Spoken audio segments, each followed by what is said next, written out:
Hello, everyone. Thank you all for joining us today as we talk with veterans and their journey transitioning from military service to first responders. As you may know, America's Warrior Partnership's mission is to partner with communities to prevent veteran suicide. We have put together as a special fireside chat that, from the little bit that I have taught with these guys, the theme around finding purpose post-service.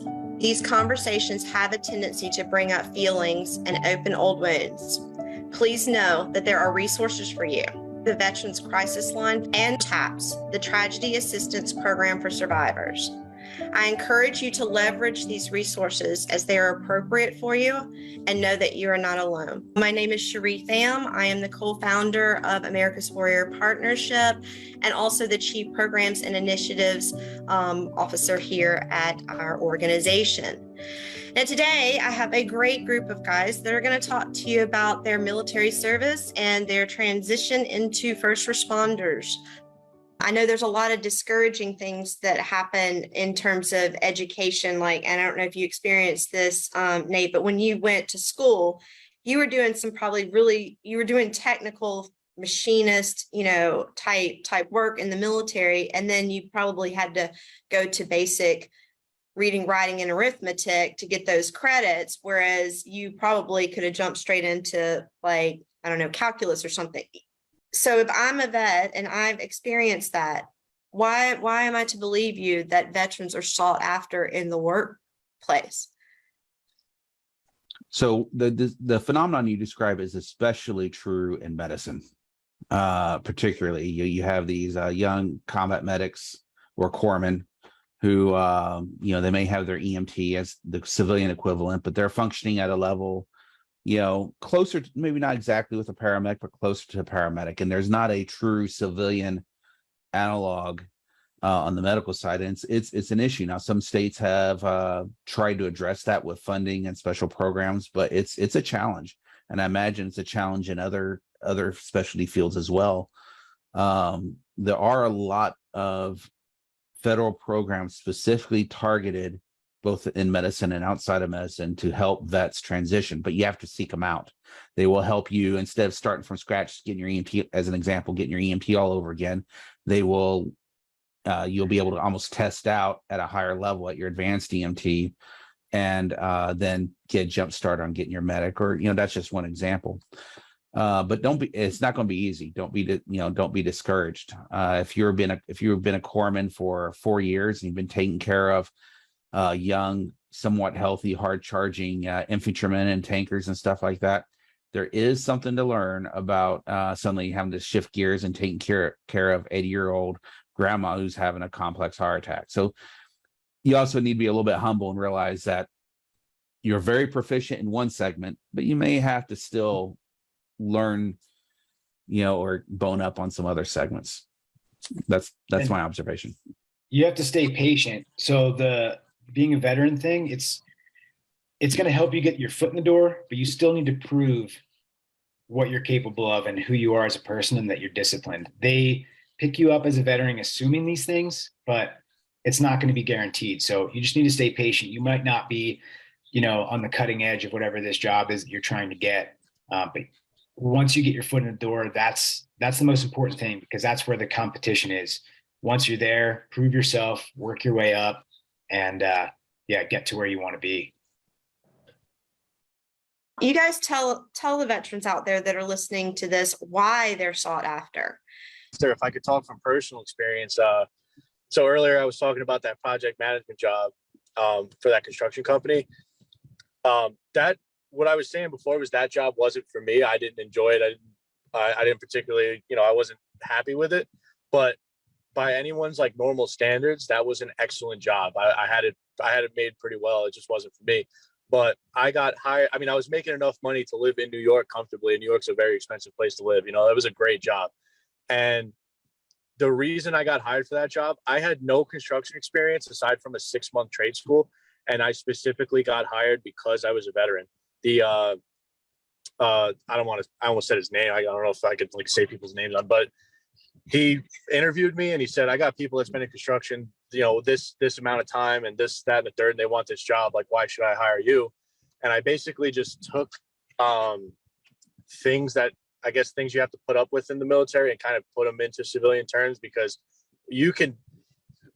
I would argue that more than most average Americans, you could say your ability to perform under pressure is probably a lot better than most, not all, but most average people, things like that. And I'm sure he's not the only employer that thinks like that. There's a million guys out there who think that, you're a veteran, you're a superhero to them, like, as much as it may not, we're taught to be humble, and a lot of us don't believe that ourselves, but there are people who think that way. So for any veteran who might be like, why am I sought after? That's why, because your ability to perform under pressure is so much better than the average person, at least in most people's minds. In some cases it's true, some cases it's not. But regardless of how true it is for each individual, it is a way that a lot of employers think about you, or have this image in their head of what a veteran is, Mm-hmm. Yeah, I'll add to that a little bit. From my experience being on our hiring boards of some of our partner agencies. And I don't know how it is in the Marine Corps, but by the time I finished my tour in the Army, I had sat through several promotion boards, various other boards and interviews, stuff like that. So it was not intimidating for me as a 24-year-old kid coming out, 24-year-old kid, to sit before a board of 4 or 5 chief officers and explain myself. Where if you look at the 23, 22, 26-year-old kid in the civilian sector, that's a whole new experience. So you have an advantage.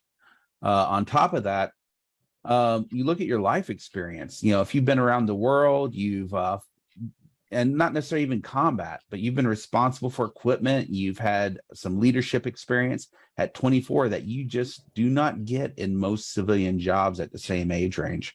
And when you go before these in the fire service, I don't know about wildland fire, but in the fire service and EMS, that's an opportunity to sell yourself. It really puts you ahead. Yeah, 100%. We have a couple questions coming through the chat. So the question is, what is the unique differences that create stumbling blocks for some military members in the training of civilian?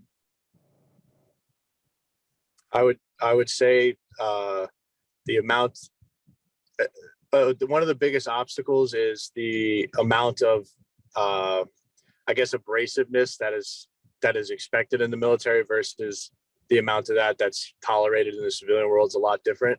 I would certainly not argue that you should train a civilian in the same way you train a recruit in the military. Like, I don't think that would be a very healthy way to have, I don't think that'd be a very healthy workplace.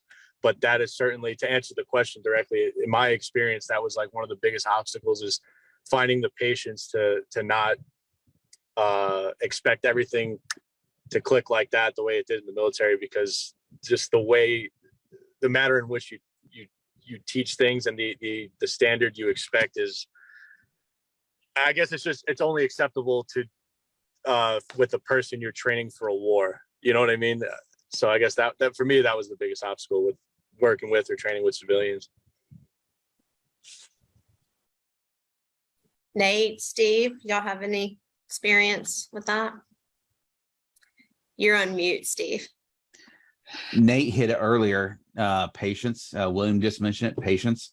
Things aren't going to happen right away. The people you deal with may not, their experience in the military may be either what they read in some pamphlet or what they saw on TV, and they don't understand it, both good and bad. They don't understand your capabilities. And that can be very frustrating. It can be exceptionally frustrating. And but if you know it going in, just like you go in any other battlefield, it's a game, and you just got to get through it, to get your foot in the door and just be persistent. Nate? Yeah, and then with the patience thing, with a lot of veterans, they have and continue to know how to dig deep and not complain about the little things. But I know that sometimes civilians haven't experienced that. So sometimes, they need a little bit of extra care. They need their handheld a little bit more, and that's just something that you have to be patient with. You have to understand that they may not have been through the same situations that you've been through. that other veterans have been through. And yeah, you can't expect them to operate in the same fashion. So trying to teach them how to do these things is really just the number one point.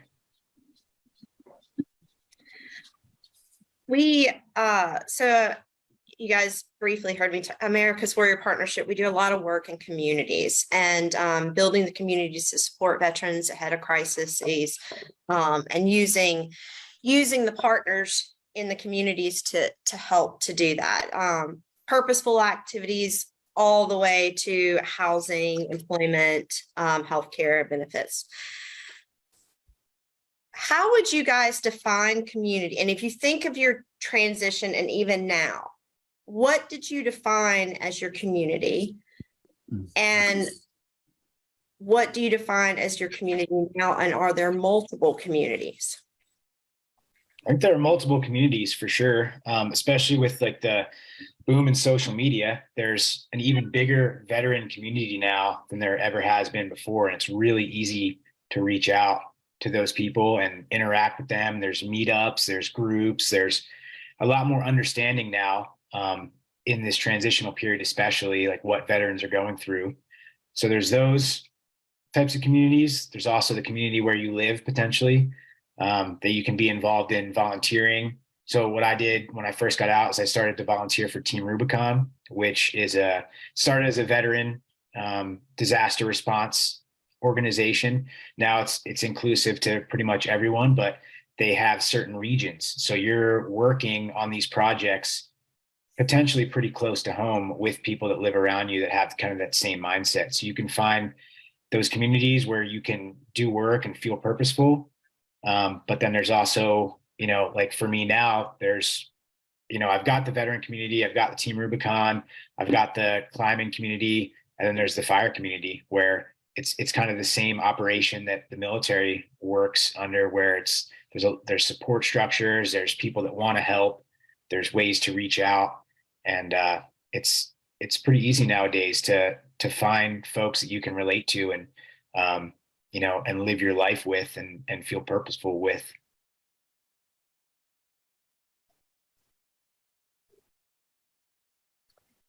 Steve, William, same kind of thing. Yeah, I can't stress enough. It's something we didn't have when I got out, is the impact of social media, your ability to network with people maybe that you didn't serve with, but who served similarly.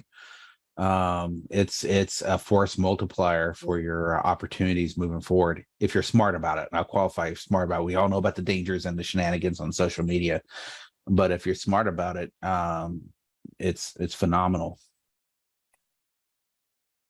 Yeah, watch out with that 3 hours of scrolling in a row. You don't want to get into that trap. I was just gonna say, it's as far as like community, social media has been kind of a blessing in some ways, but it's because it's easier to connect with other people who are like-minded. Not even just the military, like you, Nate was talking about climbing. He has a community of people that are into that as well. Like I got into back in like 2016 or 17, I got into martial arts real big. And I got involved in a lot of, I'll go into competitions and meeting different people and stuff. I got a big, other community outside of just like veterans and fire. But it's kind of a double-edged sword because, you can end up, social media does end up getting people in trouble sometimes. And it can be, like Nate was saying, it can be very addictive and, bad for your brain and stuff. But yeah, I think it's been, overall, I would say the good outweighs the bad, but there is plenty of bad with that. And you bring up a good point. If you're going into public safety, they do social media searches. So you need to, at least in my field, you need to be really careful that what you think may be just funny in the moment doesn't come back and haunt you 4 years later in a job interview, because they now more than ever, they look at what you're doing online. Yeah, 100%. Our next question, how can we leverage camaraderie within departments to improve proactive support internal to first responders?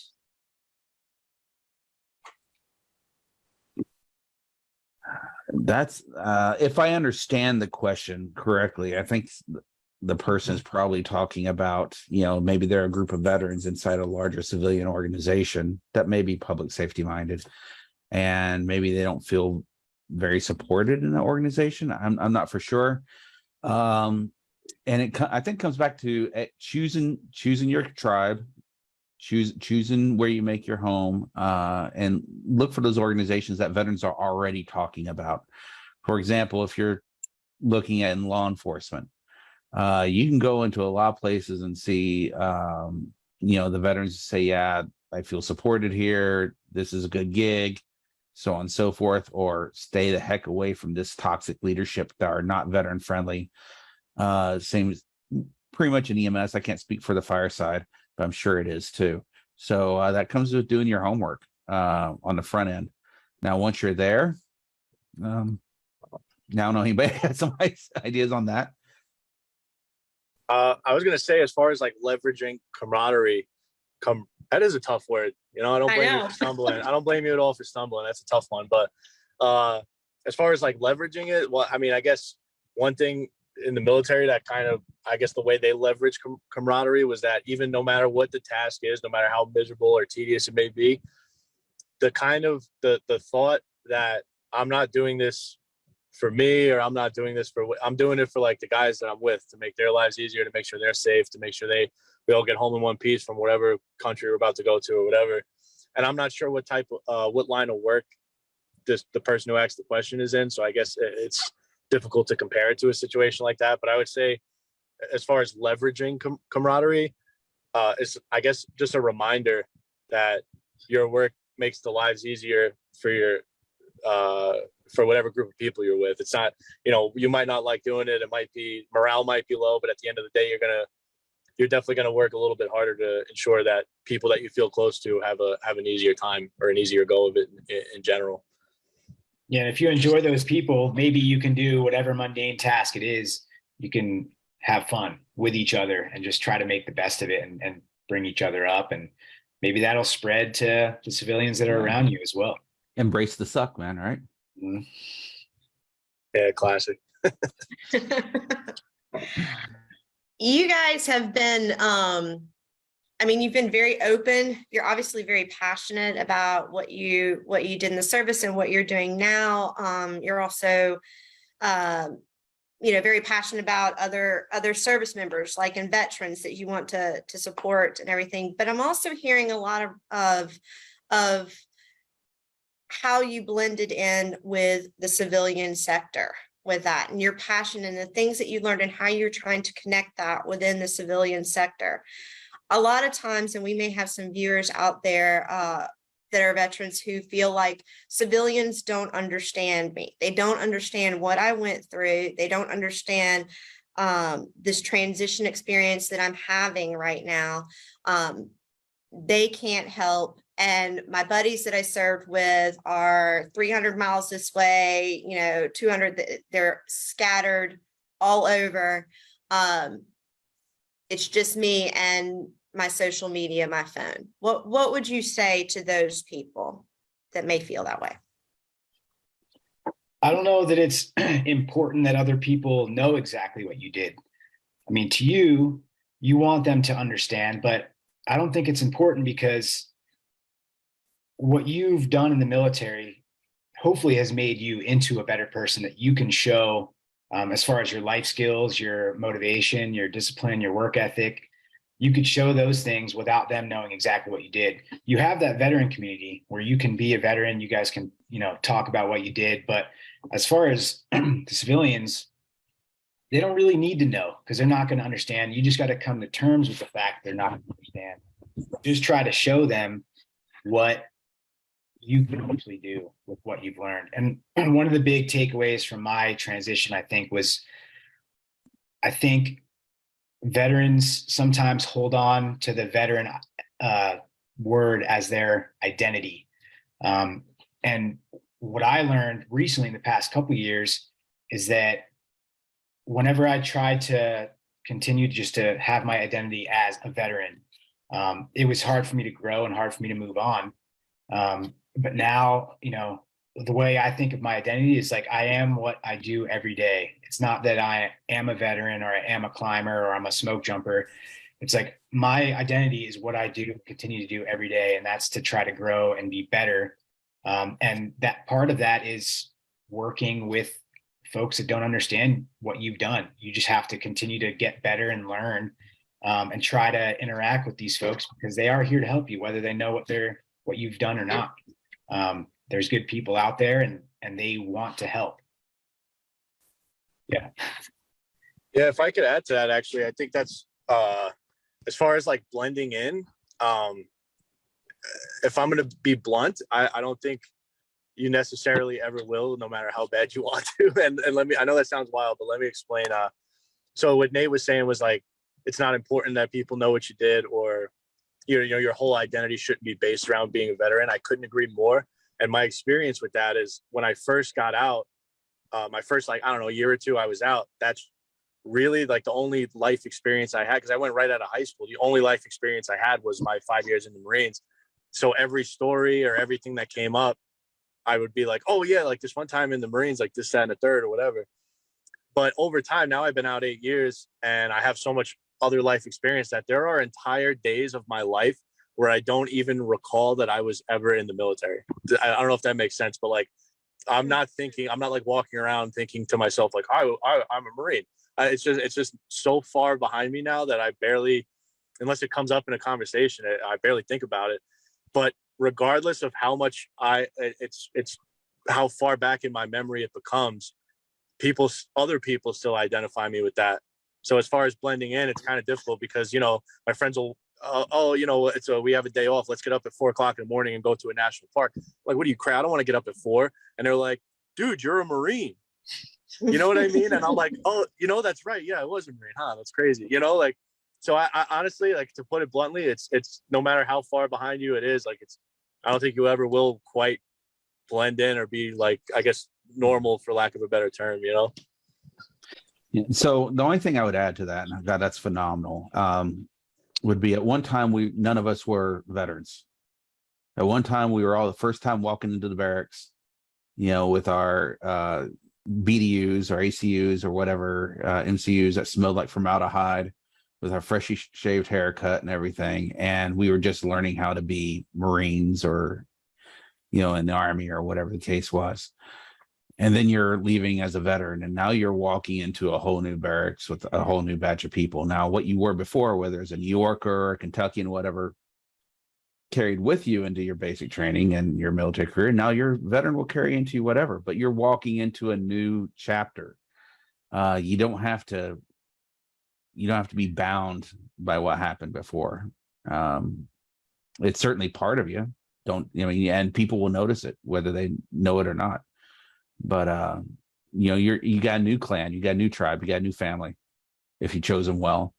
And that will be the next chapter. And I'm 3 years from retirement. I've been doing this a while.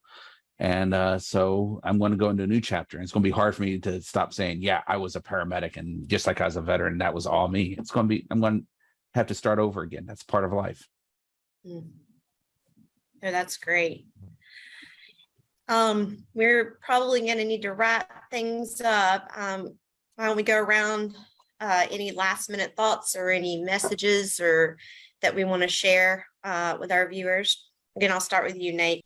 Yeah, I think I just want to reemphasize the fact that, I think your identity would be what you do every day. So make every day count.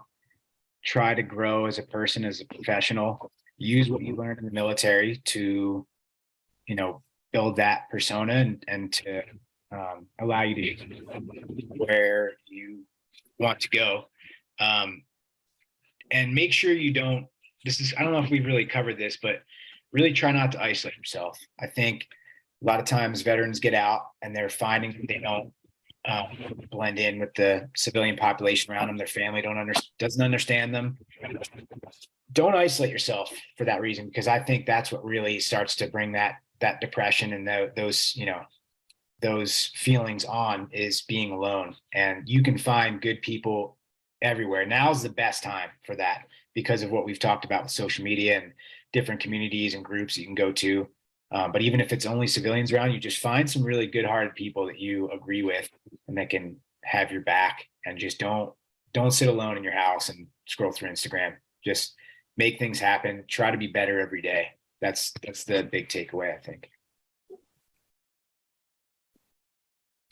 William, you're next.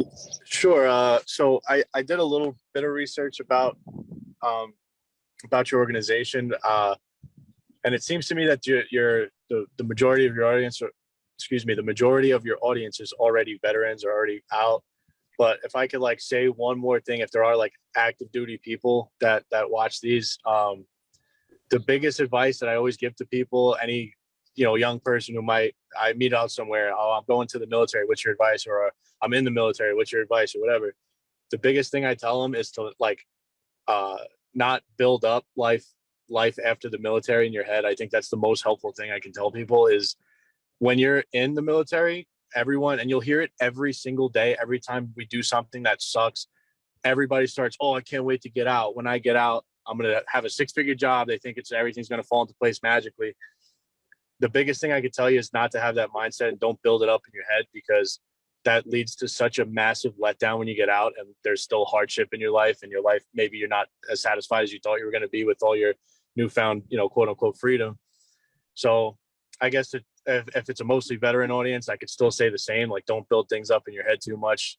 Don't expect the world and you'll never be disappointed is kind of what I'm getting at. It's like, I guess if I can close on anything, that'd be it. Great. Thank you. Steve? I'm going to land kind of close to where Nate was. Choose the people you surround yourself when you get out. Choose them wisely. There's a lot of negativity out there, even in the veteran community, sometimes some bad habits that will destroy you in your kind of stagnation. Choose your tribe well. Take a chance. Have an adventure. Have another adventure. You already had your one in the military. Keep doing whatever it is. But surround yourself with high quality people in whatever you do, even if you don't go in public safety, you will be happier for it. And there will always be that challenge to keep up the bar. So that would be my advice. Thank you guys so much I think you've provided a lot of, your themes are on purpose and passion and love and hopefulness and the way that you went around that and how you do that. I think I appreciate that you were able to share that with everyone. And those are very, very valuable things. And there are a lot of times things that we don't think about when we're not feeling so great in the moment. But the community and the sense of purpose that you guys discussed, I think, are invaluable tools for anybody's rucksack. And so I thank you for that. I want to thank the DoD Department of Suicide Prevention Office and Billings Veterans Crew with the National Interagency Fire Center for bringing you guys together and you guys sharing your stories with us. So thank you very much. Thanks for having us. Yeah, appreciate it.